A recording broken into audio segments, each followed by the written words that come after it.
What's up, Lemonheads? Welcome to another episode of From the Yellow Chair. Guys, today, I know this is a huge problem in our industry, scaling your business without the burnout. I hear it every day from contractors that have worked tirelessly to build something successful and they want to feel great about it, but it comes with a lot of baggage. And so, again, today we're going to be joined by a guest that knows what that's like, and he's also passionate about helping businesses grow and scale while actually enjoying, what a concept, right? The process. So something a lot of you guys struggle with, but let me tell you, today we're really going to learn how to grow a company without sacrificing your life, systems that you can make scaling a little easier. I'm excited to hear a lot about those, and then how to keep your business fun. I think it's important that we all stay energized and energetic about going to work every day to build these companies for good so that you can employ good people. And honestly, generational wealth is also a really decent goal to have. So you know what, guys, let's get settled in, let's listen, and let's sip some lemonade.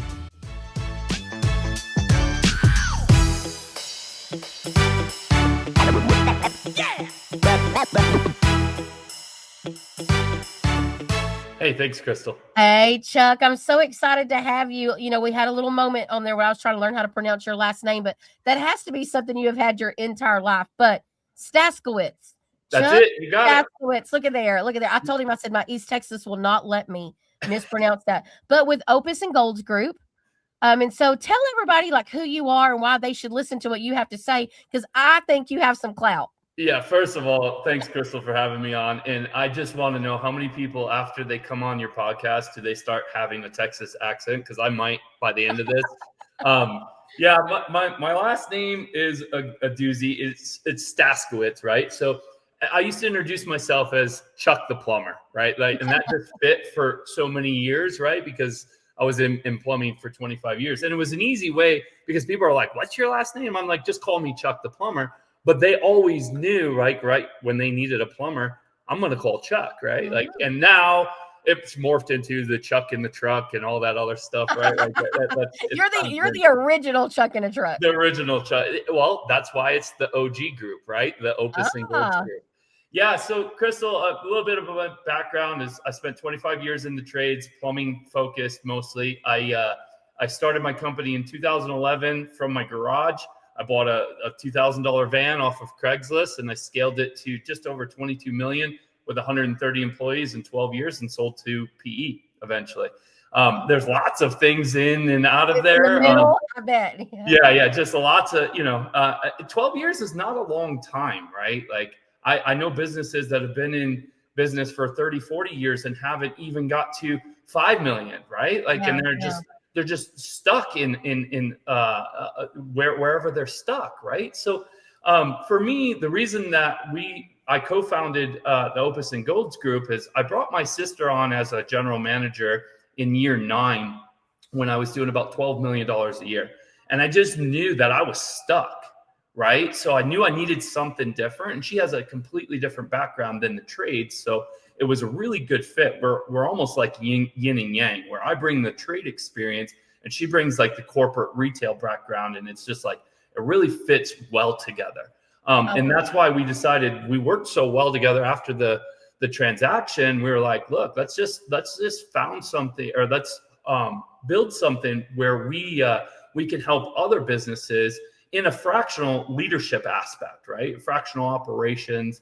And we can get into these companies and really dissect what their needs are, right? Like I see a lot of coaches, gurus, mentors, and I don't consider myself someone in that category.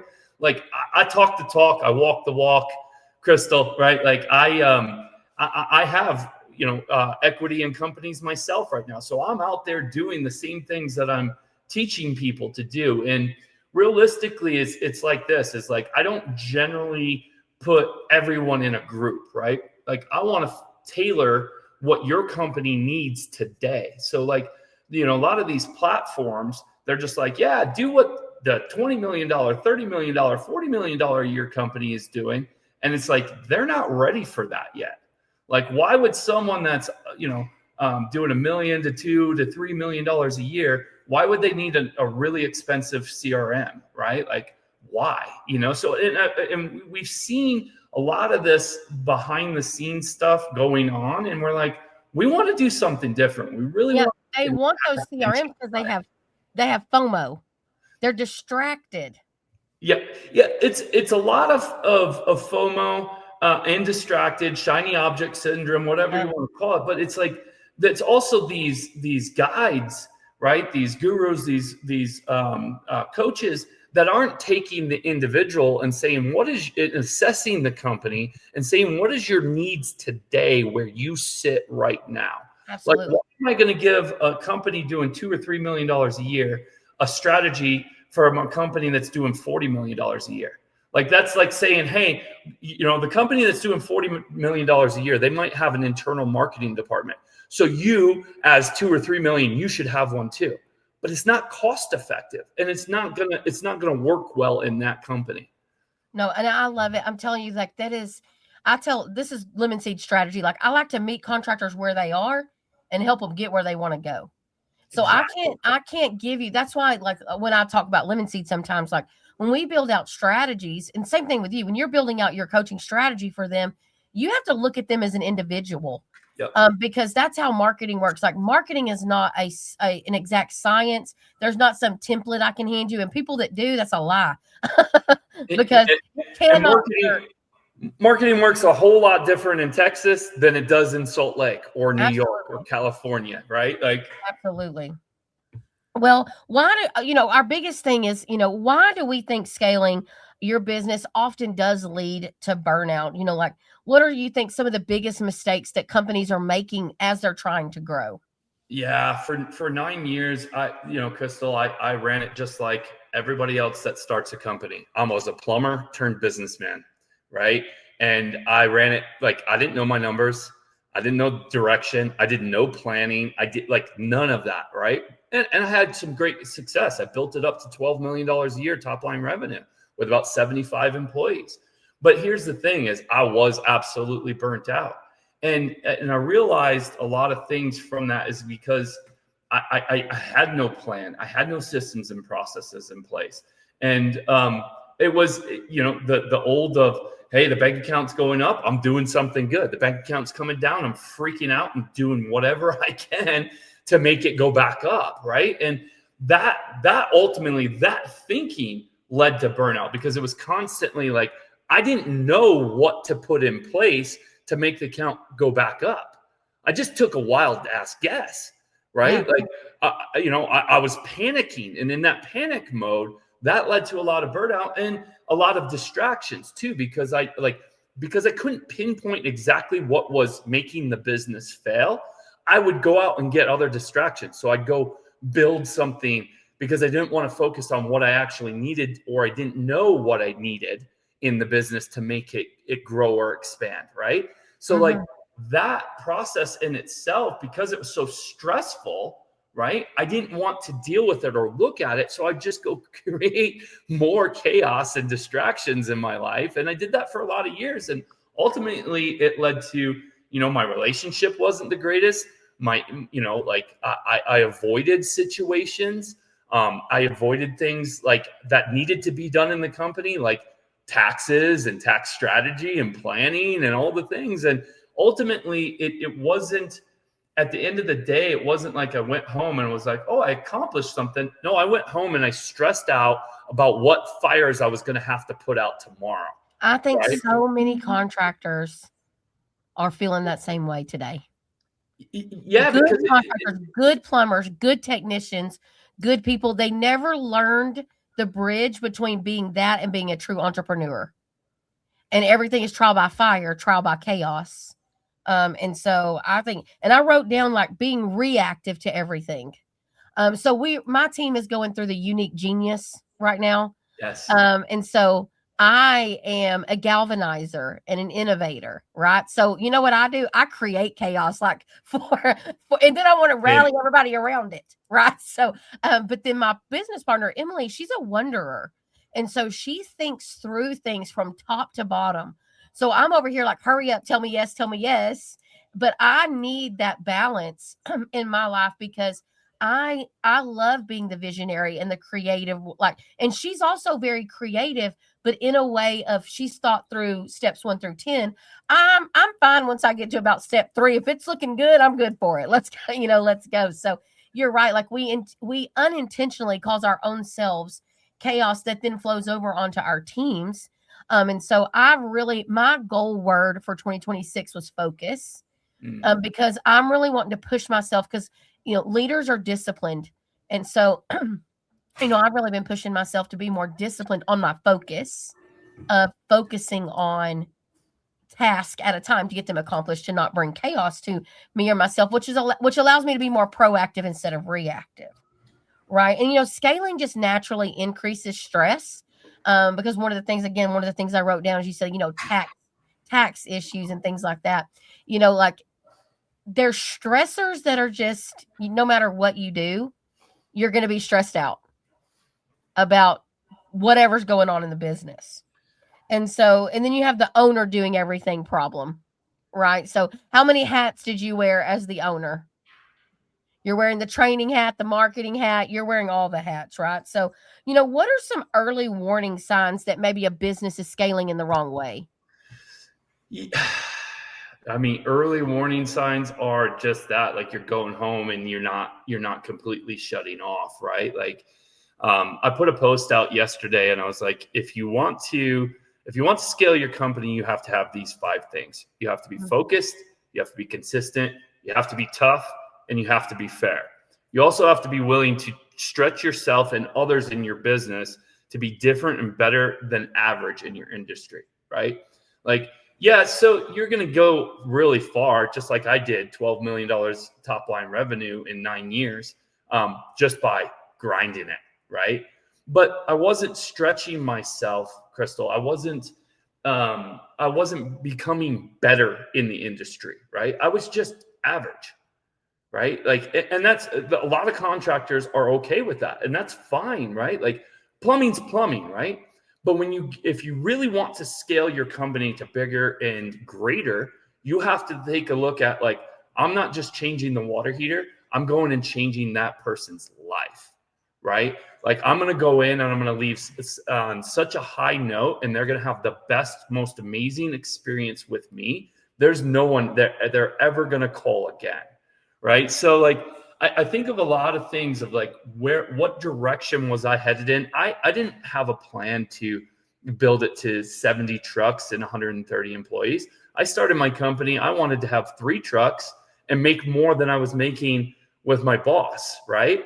But it morphed into something very quickly. I mean, 12 years is not a long time, right? No, so it's really not. It's not. It morphed very quickly, and we had to learn a lot of lessons along the way. So, I really do feel like the biggest thing that I can pinpoint there of the direction that it may be bad going into is your lack of planning and you said it, focus, right? Like, if you're not sitting down a couple times a year and planning the direction of where you want to go, you're just free flowing, right? Yeah. And it can be good, and you can have success from that.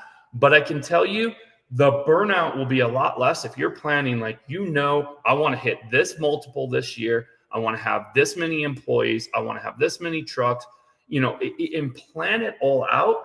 Your lack of planning is ultimately leading to your stress and possibly some of your failures.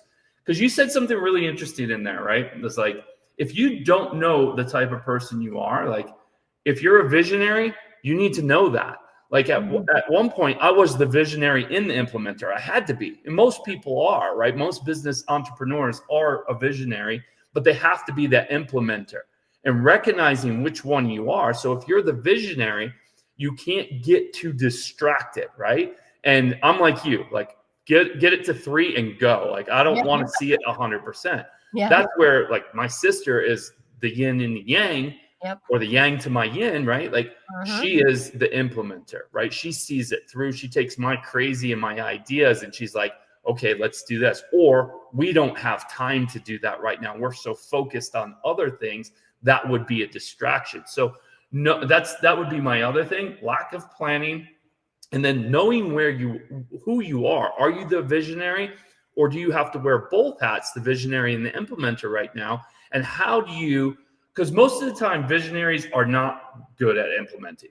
So how do you focus that energy on implementing? You can still be the visionary, but you have to slow yourself down so you can implement with the consistency that leads to results. Absolutely. That's wonderful. So my brother and I are the opposite. So I am the visionary and he's the implementer. And so he'll call me and say, here's my dilemma, but here's what I want to happen. And I'll like ideate on it and then I'll give it back to him to go implement. Like, let's do this, So I completely understand. Well, I also think there's a difference between growing and scaling. Mm-hmm. So in my opinion, to grow a company is to literally focus on revenue. I'm growing revenue. I'm trying to get faster, larger, faster, all those things. But scaling means your processes grow along with your revenue. And that I think is a big issue. So, I have clients and we look at their marketing budgets. And so I'll say, okay, you want to double next year. Tell me what your strategy is for recruitment. Well, I think I can do it with the same group of people. So I'm like, well, let's work those numbers out. And really they can't. They're going to be short probably a CSR or a technician or an installer or a plumber, whatever. And I'm like, yeah, so you're about to set yourself up for failure because you're going to be frustrated when we really don't have the right mix of things. And so, when you get ready to scale your company, I personally think they should start with a coach. Where do you think they should start? Yeah, I mean, scale mode is, like there's a lot going on, right? Like growth is good. It's slow. It's steady, right? But when you're scaling, you're going fast. So it's like and you may not have the profits that you want when you're scaling, right? Because you're going to have to put different things in place. You're going to have to take some risk. Like there's a lot of things while I was scaling, building that foundation, right? That I was not looking at what I was taking home at the end of the year. I was just going. I was like, look, we're gonna get this done. And I thought, more is better. Yeah. That isn't always the case, right? Like I want to make sure profitability is there too, right? So I'm a firm believer, Crystal, if I don't know something 100%, I'm going to get around people that know it a lot better than me. And I'm going to ask really good questions. And I think that's what a good mentor is going to do for you. Right. Like, I mean, some people that work with me, I mean, I had a guy that hit me up and was like, hey, what do you think about this situation? An employee did this. Could I do this? And I'm like, look, man, you could get yourself into a serious lawsuit if you do that. Right. And that little piece of advice off of a 2-minute text message probably saved him thousands of dollars, possibly tens of thousands of dollars. And, the heartache and the distraction of being in a lawsuit or this and that. Like, that's what a good mentor will do for you is like, I've been through lawsuits from employees. I've been through lawsuits, a class action lawsuit, like all these things. Now, if I would have asked better questions all along up front, I may have avoided some of those situations, right? And that's like when you're scaling, you're going so fast and you're just throwing things out there. But if you had somebody alongside of you that you could run things by and just say, what are your thoughts behind this? And get a different perspective, it's going to save you a lot of pain and suffering in the long term, because our growth was not all bells and whistles. Like, we were not just happy growing that fast. Like, it came with a lot of risks, and we went through a lot of those risks, right? And my belief is, did I do it right or wrong, Crystal? I don't know, but I do know this, like, everything that I went through was meant to happen so I can help other people, right? Yeah. And that's truly, like, I didn't have this whole the way everything is right now, right? Like, there was not a lot of fractional. There was not a lot of mentors. There was not a lot of coaches back when I was especially on the plumbing side. Yeah. The fractional, like, I look at it now, and I would have scaled to even greater had I had fractional. I would have had a fractional CFO. I would have had a fractional marketing team. I would have had a fractional outbound team, right? I had that all internally. I could have saved probably 30 or 40% to my bottom line. Like this idea of fractional, like listen up, if you're doing 3 to 5 million right now, you should be exploring fractional because it's going to get you there faster and a lot more cost effective. Like it really is. Like if I could go back and rewind time with everything that's with AI and these fractional services now, I mean, you could scale a company in less than 12 years now. I mean, I watched a guy do it in 4.5 years. He went from 0 to 17.5 million in 4.5 years and sold. And that, listen, I say this, and I'm a marketer, so it is not marketing and a fancy CRM that's going to grow your company. It is an operator. The operator, when you look at companies that go from 0 to 17 million, even what you did in 12 years, that's operator growth. That is, yes, marketing plays a piece of it, but so did hiring the right people, and so did having the right systems in place. So marketing is a piece of an operator's puzzle. But so many people just look at marketing like, well, it's a marketing problem. And I'm like, sometimes I want to get on there and be like, hey, I'm going to both. It is not me. It is a you problem. But and even contractors that have the best of intentions, they tend to make a mess of things when they're trying to micromanage every little thing because they feel so obligated, right? Or they're over investing. They're too small to be doing what they're doing, and they're doing that in the wrong places. I'm like, you would be better off as a $2 million company investing in really good coaching for yourself about growth than going and getting the best CRM on the market or going and buying this huge, big marketing campaign. I'm like, you're not even going to make the most of those leads. Your internal team is the problem. So I could get on a stage for 4 hours or more and just kind of talk about that, because I literally watch, I said this to one of our clients the other day, like, I feel like I watch some of my clients like self-harm. Like you're a glutton for punishment with what you're doing. But hindsight's 2020, and I'm on the outside looking in. And so I try to be very empathetic, but no, most of the time it is an operator issue, and not in a mean sense of what they're not smart enough to do it. They're just kind of in their own way. It's a mindset problem. Yeah, a lot of tradespeople are really good at their trade. Not good business people. I'm sorry, guys. I'm not trying to offend you. I was one of them. I was a horrible business person for a long time. I was really good at doing plumbing. Here's the thing. Like you talk about, I'll give you just an example of where it leads to operator, right? You have to identify that, hey, like, yeah, okay, I'm going to throw out this marketing campaign. Let's face it. Nowadays, marketing is expensive. Oh, yeah. Right. And you could be paying $300 to $500 per lead.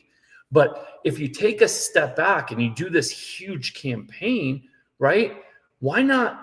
An operator aspect to that would be like, okay, how do I maximize that? Let me look at what I'm doing. I'm throwing out this huge campaign, right?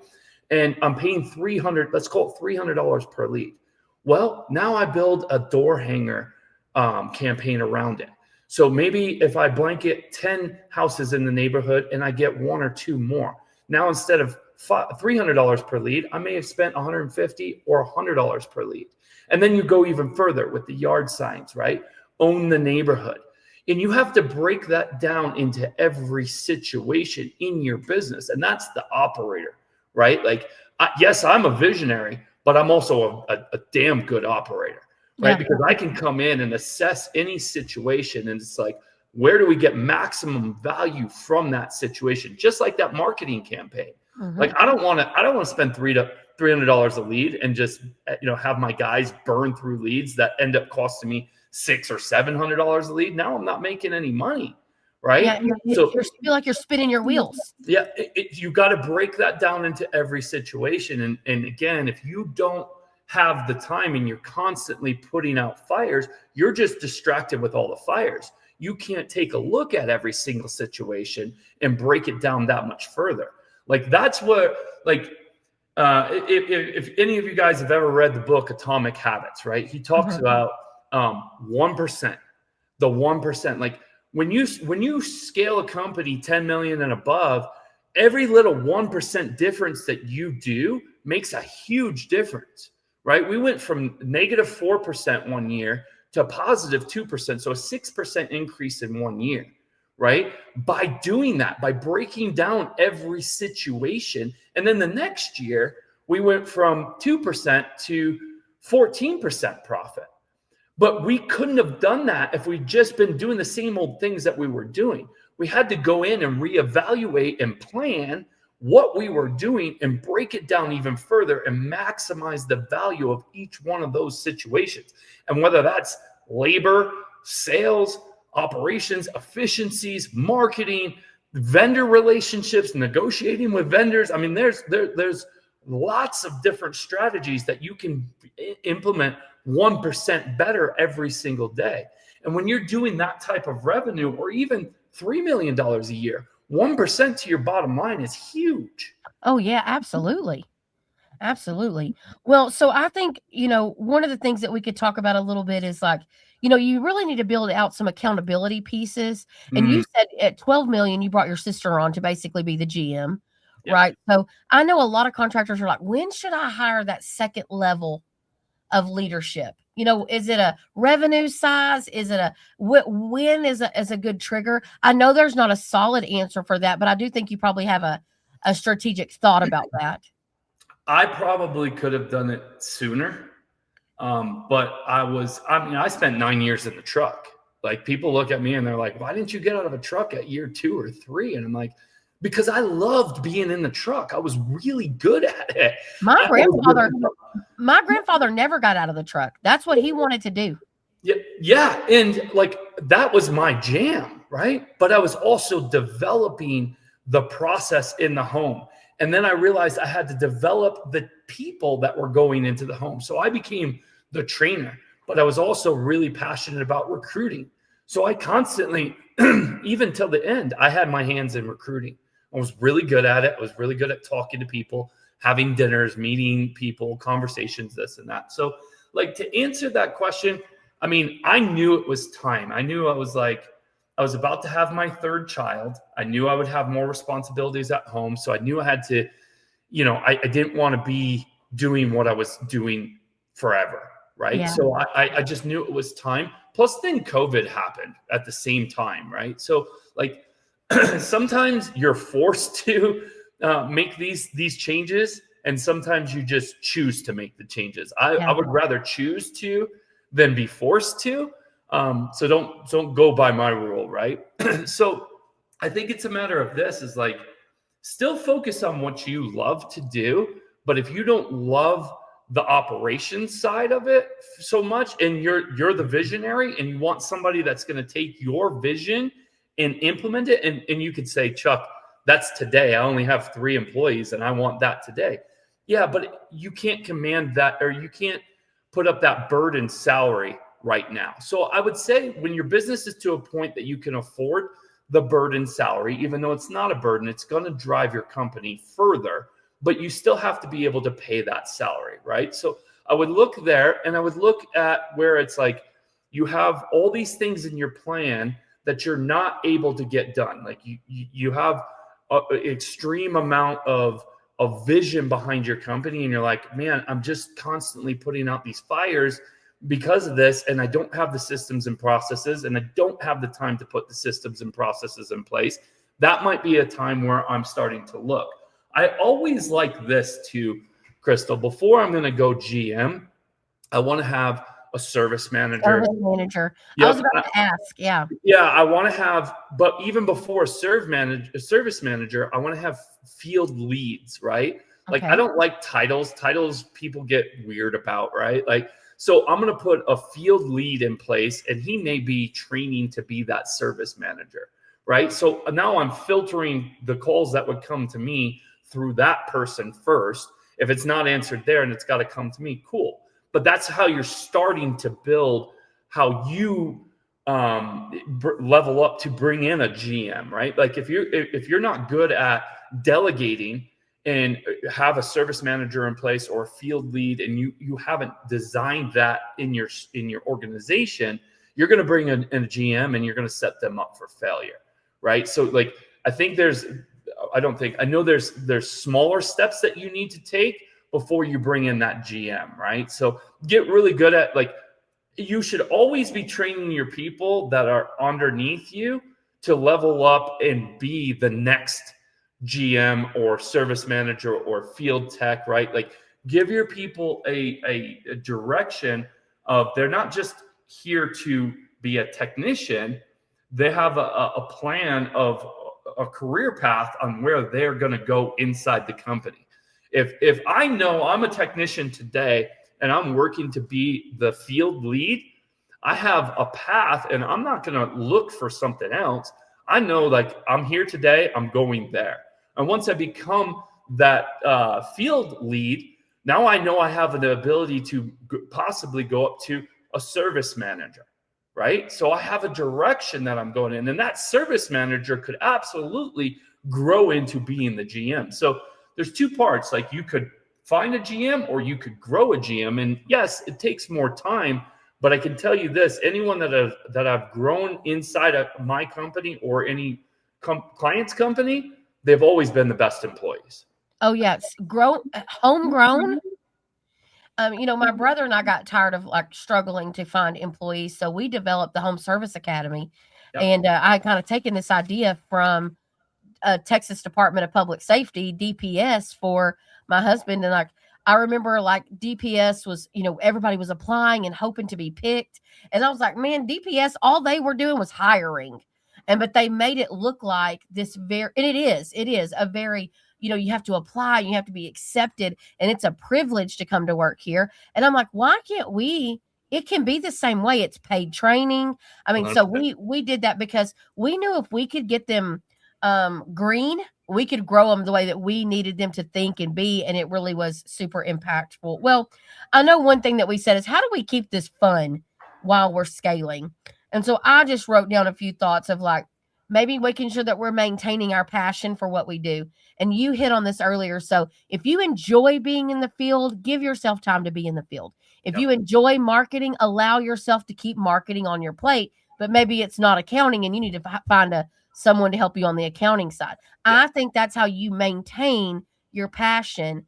And so if you're forced to do things all the time, because we're all grown adults, we can do hard things, right? And we can do things that aren't necessarily in our quote unquote genius, but it's when you constantly stay outside of your genius that you really start, burnout and struggling. So allow yourself, if you love ride-alongs, go do the dadgum ride-alongs, work it in. But I thought that one, and then I'm a big culture person. Yep. So I thought celebrating wins publicly.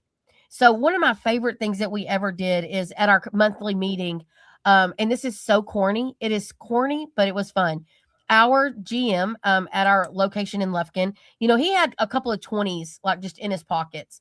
And when people were dressed correctly, he was giving out $20 bills because lunch was on us that day. Y'all, it was like $80. And people were like, oh man, so today I didn't tuck my shirt in and that's the day. But what it did is like, dang, they are looking. But it's also that consistency, right? Because every time he showed up, you gamified it, number one. Number two is you built the consistency. Like you built it ingrained into your culture that I need to have my shirt tucked in and I need to represent the company well, right? But you didn't just roll out that process and let it die. You kept bringing it back by giving away $20. I used to do this all the time. Any system or process that we would roll out, we do a contest around it, right? Just because people would talk about it, it would stay consistent. It then became part of the culture. If I go in and say, hey guys, today we're doing this, and this is the way it's going to be going forward, and I never talk about it again, how can you expect your people to remember that with all the things they've got to remember? Yeah, remember I told y'all this 3 months ago. Right. By gamifying it and doing it consistently in every meeting in front of everybody and rewarding. And I get it. Look, I come from the old school too, right? Like why do they have to be rewarded? Job. Yes. Yeah. Well, you know why? Because so we can keep them engaged. That's why. And 100%. my brother, I tell him all the time, like my Emily, my business partner, she calls Trey the sour lemon because I am over here like, oh, it's Employee Appreciation Day. Or, oh, we go over our core values at Lemon Seed. We use the acronym ZESTY, and we go over it every single Monday morning, not just what they are, but how people can apply them. Like, give us an example of someone. So E stands for experts in strategy. So Awesome. somebody today call out where someone was an expert in strategy, like over the top. And we reward that all the time. And so I'll tell my brother, I would say, hey, so in this week's or in this month's meeting, we're going to do, we did a pie eating contest. And at the end, they had exact instructions on what to do.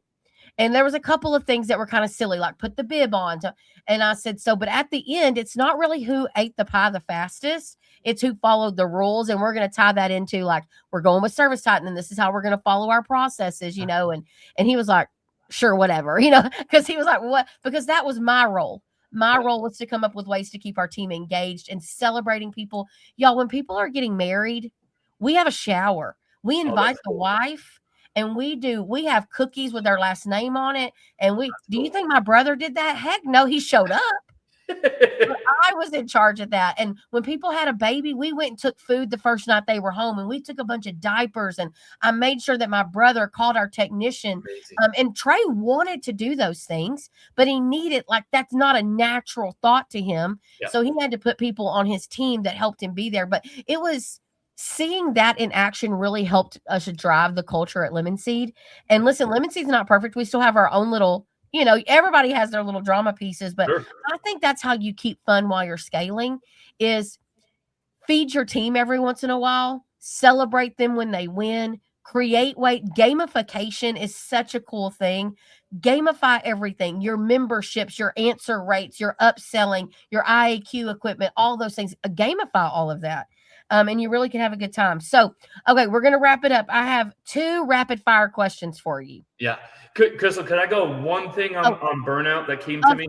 Of course. Yeah, real quick, guys. I want to talk about burnout for a second too, again, because it's super important. I know that when my mind wasn't right, that I was getting burned out. So I had to constantly focus on mindset as well when I was really going fast. Right. And if my mind wasn't correct, I was distracted or doing other things that I shouldn't be doing. And it was leading to burnout to me constantly. So. No. And let me tell you, I think burnout makes me sad because you start out so passionate and excited. Yeah. Then you go with burnout and you look around, you're like, I got these kids. I got a spouse. I got all these employees. And now I'm almost like, I dread every day. Yeah. And I just don't want that for contractors. I don't think you do either. You know, not at all. All right. So here's my rapid fire question for you. I love that. So, what is the one business mistake that all contractors should stop making? If you had to pick one. I mean, there's a lot, but the first one, and it always comes, I mean, I hear this time and time again, being priced correctly. Like, you don't have to be the cheapest to win jobs. Just stop. Like, build the best experience, charge what you need to charge to make the profit that you need to make, and go from there. Like, yeah, are you going to lose some jobs? Sure. But you know what? I'd rather lose jobs and make money than take jobs and not make money. Absolutely. I love that.